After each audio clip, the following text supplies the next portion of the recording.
So the Agriculture Department has confirmed that there is an African swine flu outbreak in George. That's in the Western Cape. According to the department, 45 pigs have died to date. But what are some of the consequences of the outbreak? Well, to unpack this, we are joined by Dr. Mpho Maja, who is the Director for Animal Health at the Agriculture Department. Dr. Maja, good morning to you. Thank you so much for joining us. I think let's talk firstly about just how extensive this outbreak is in the Western Cape. Good morning, Naledi. Good morning to the viewers. Just a slight correction. It's African swine fever, and it's different from flu. Flu is generally caused by influenza viruses, so this is completely a different disease. Okay. The disease is reported in quite a number of areas in the Western Cape, but mainly in the Cape Town and George. There's two very distinct foci of the disease, with the Western Cape seeing more cases than we have seen in George. Yeah. So maybe then a good place to start then would be actually to understand what the fever is, what causes it, and how we got here, Doctor.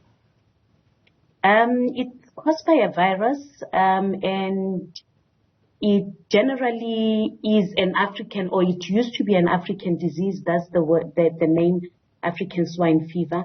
But we have seen this disease spreading globally, with Asia and Europe seeing quite a number of cases.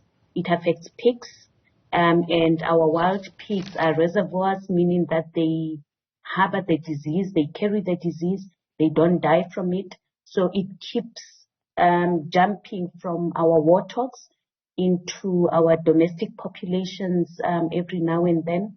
And it is also transmitted by ticks.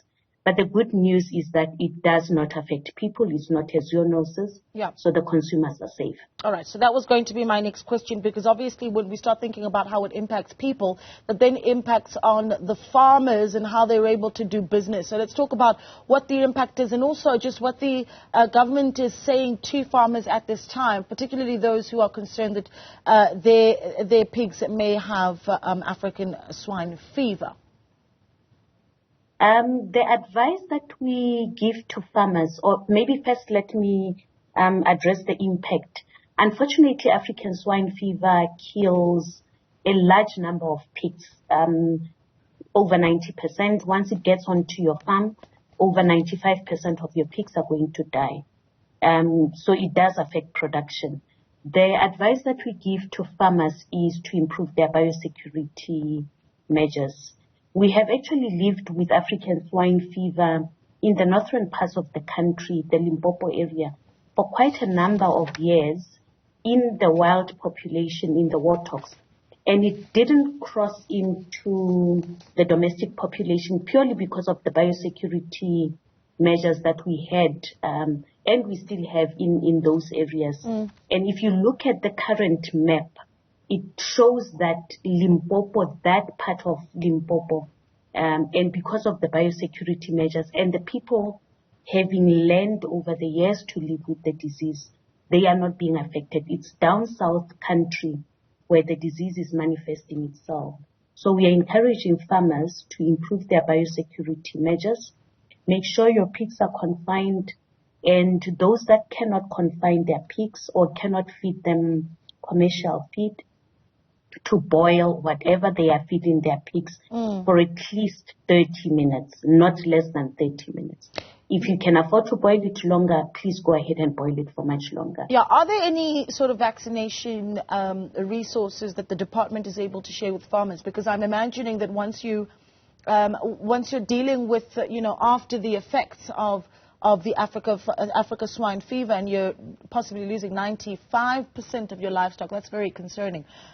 Any sort of measures that the Department of Agriculture then is putting forward for these farmers to assist? Unfortunately, globally, there are no vaccines present. There is work that is being done in coming up with vaccines that could be used. With regards to the support, different provinces have different support packages for farmers that are under distress for whatever reason. So we also encourage farmers to approach the provincial departments of agriculture for those supports.